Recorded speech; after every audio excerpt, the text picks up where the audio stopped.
Friends, இந்த வீடியோவில் நம்ம என்ன பார்க்க போகிறோம் அப்படின்னு சொன்னால், சமையலறையில் எந்தெந்த பொருட்களுடன் எதை சேர்த்து வச்சா நம்ம வீட்டில் செல்வம் பெருகும் அப்படிங்கிறத பார்க்க போகிறோம். பொதுவாக என்ன சொல்லுவாங்க அப்படின்னு சொன்னால், பூஜை அறையில் வந்து மகாலட்சுமி அம்மையாரும், சமையல் அறையில் வந்து அன்னபூரணி அம்மாவும் இருக்கிறதா ஒரு ஐதீகம். அதனால் நம்ம பூஜை அறைக்கு எந்த வகையில் நம்ம இம்பார்ட்டன்ஸ் கொடுத்து சுத்தமாக வச்சுக்கிறோமோ, அதே அளவு நம்ம வீட்டு சமையல் அறைக்கும் நம்ம ஒரு இம்பார்ட்டன்ஸ் கொடுத்து வச்சுக்கிட்டோன்னா நம்ம வீட்டில் செல்வம் பெருகும். சரி, அந்த மாதிரி எந்தெந்த 2 பொருட்களை சேர்த்து வச்சா நம்ம செல்வ வளத்தோடு வாழலாம் அப்படிங்கிறத பார்க்கலாம். முதலாவதாக என்னதுன்னா வெந்தயத்தையும் டைமண்ட் கற்கண்டையும் ஒரு சின்ன கிண்ணத்தில் 2 கொஞ்சம் கொஞ்சம் போட்டு மிக்ஸ் பண்ணி நம்ம கிச்சனில் வச்சுருங்க. ஏன்னா இந்த 2 பொருளும் சுக்கிரனை ஈர்க்கக்கூடியது. அதனால் சுக்கிர பகவான் வந்து நம்ம சமையலறையில் இருந்து நம்மளை செல்வத்தோடு வாழ்கிறதுக்கு ஆசீர்வதிப்பார். அதனால் இதை வந்து அப்படி வச்சுட்டு மாதம் ஒருக்கா இந்த இதை மாற்றினா போதும்.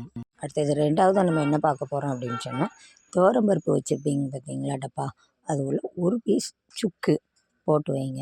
இந்த 2ம் சேர்ந்து இருந்துச்சுன்னா அது மகாலட்சுமி அம்மையாருக்கு ரொம்ப பிடித்தமான ஒன்று.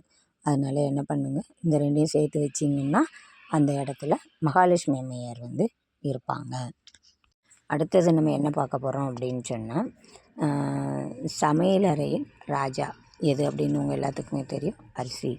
அந்த அரிசி ட்ரம்மில் நம்ம என்ன போட்டு வைக்கணும் அப்படின்னு சொன்னால், குங்குமப்பூ, துளசி, இந்த 2யும் என்ன பண்ணணும், ஒரு சின்ன மூட்டை ஒரு துணியில் வச்சு கெட்டி நம்ம அந்த அரிசி ட்ரம்முக்குள்ளே போட்டு வச்சோன்னா இந்த அரிசி, குங்குமப்பூ, துளசி இது 3ம் சேர்ந்து நம்ம வீட்டில் ஒரு செல்வ வளத்தை ஏற்படுத்தும்.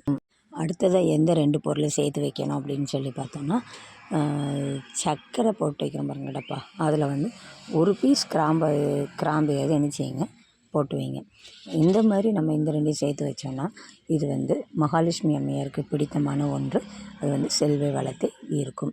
இதனால் இன்னொன்று என்னதுன்னா, சர்க்கரை டப்பாவில் கிராம்பு போட்டு வைக்கிறதுனால எறும்பும் என்ன செய்யாமல் இருக்கும், வராமல் இருக்கும். அப்போது நமக்கு செல்வ வளத்தை ஏற்படுத்தும்.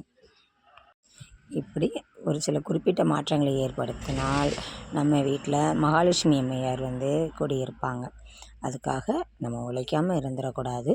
நம்ம உழைச்சி கஷ்டப்பட்டு பணம் சம்பாத்தியம் பண்ணுறோம். அந்த பணம் வீண் விரயமாகாமல் சுப செலவு மட்டுமே ஆவதற்கு இந்த மாதிரி சின்ன சின்ன எளிய பரிகாரத்தை பண்ணி நாம் செல்வ செழிப்போடு வாழலாம்.